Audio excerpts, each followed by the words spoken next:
The second time, it happened twice. To my knowledge, it happened twice. It may have happened more without me being aware of it, but I can explain only two times. The second time was in September of 1935,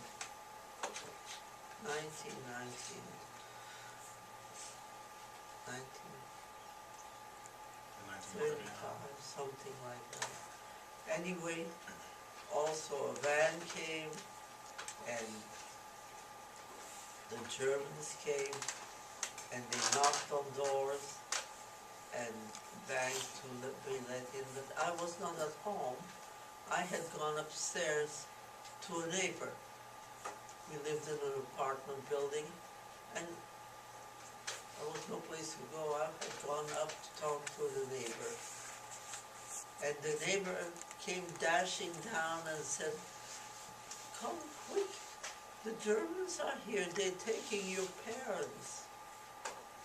Well, I couldn't believe it. I dashed to a window, and there was the van that transported the people that they arrested.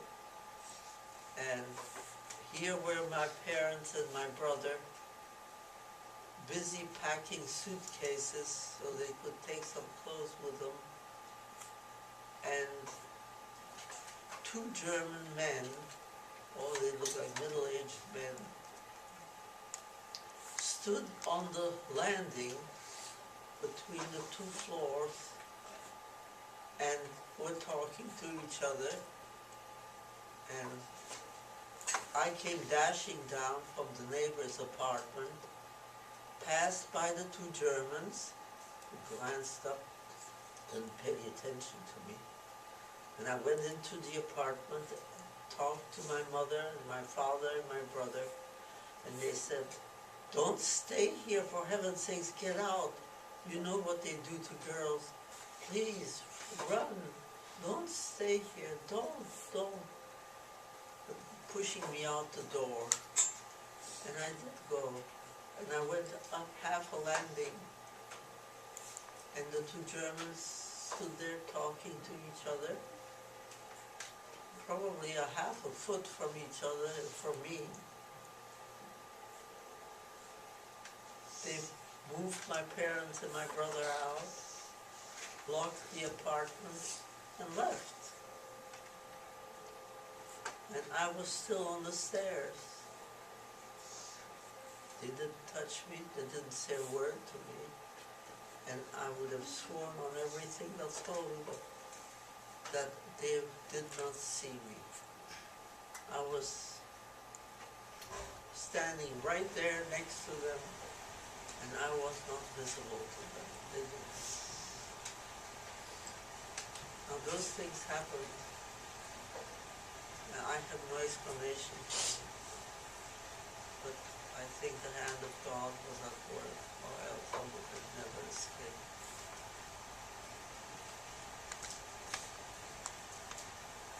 Can you tell us what was life like after the soldiers took your family and sent them? They went to Auschwitz, is that correct? He went to Auschwitz. That's in Poland.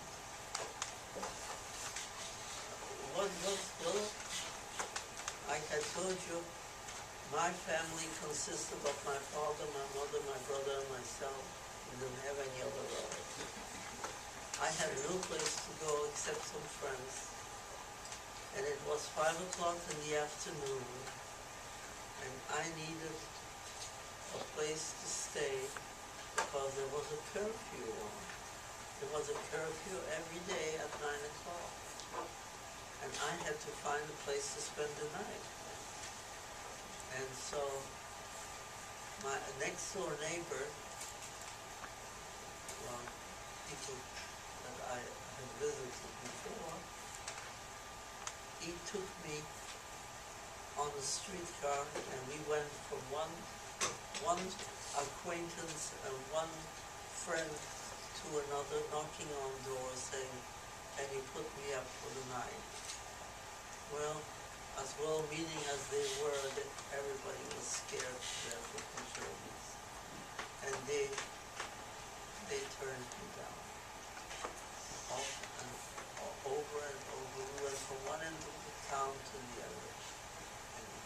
came out empty. Until we came to the last one, which was the wife of the Protestant minister who was a voice teacher, and she was my voice teacher.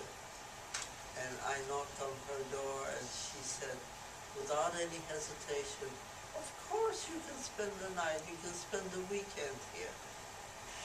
We'll help you. And that's how it started. And I was passed from hand to hand. And I slept sometimes on the bed, most times on the floor, and made do with whatever I could. Eventually,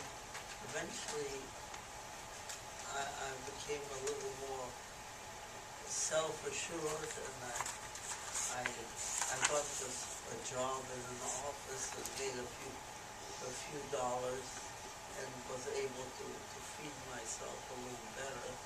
But it was still different. The Germans were in all the streets, and we took a streetcar from point A to point B in town, and the streetcars were stopped. And halfway up the street, and they checked the IDs to see if you were maybe a Jew or a foreigner or whoever they had decided to arrest that day. But so life went on, and we hid from the bombs, and we hid from the Germans. It seems like our whole life consisted of negative attitudes. The fire alarm, the air raid alarm went off 15 times a day, because Belgium is a little country that is on the path between England and the United States. And so we had the bombings at night by the British and by the Americans during the daytime.